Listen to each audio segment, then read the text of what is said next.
Hey everybody, we're in day 2 of the Purpose MasterClass with Brad Sugars. And if I had to describe it in one word, it would be life-changing.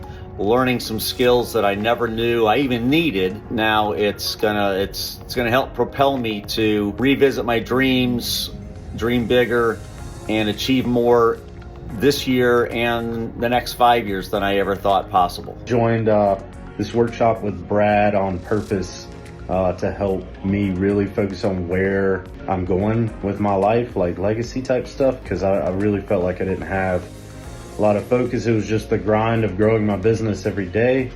But then the question is why? Like, why are we doing this? So really help with that. One word to describe what we've kind of learned here is, I guess, like centering ourselves. I know that's more than one word, but yeah, just getting yourself centered and really getting yourself to a point where you can see a bigger picture of who you can become.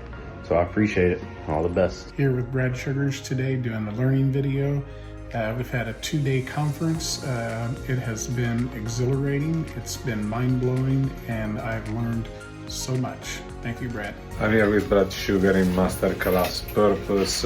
I'm really excited to learn more about myself, my goal, and kind of like get what ActionCOACH give me, but more like on an higher level with more time dedicated on goal and really understand how I can change my mindset to become a billionaire. I signed up for the Brad Sugars course to get motivated to get unstuck with my discipline, my focus. I'm all over the place. I'm looking forward to implementing these processes in my daily life.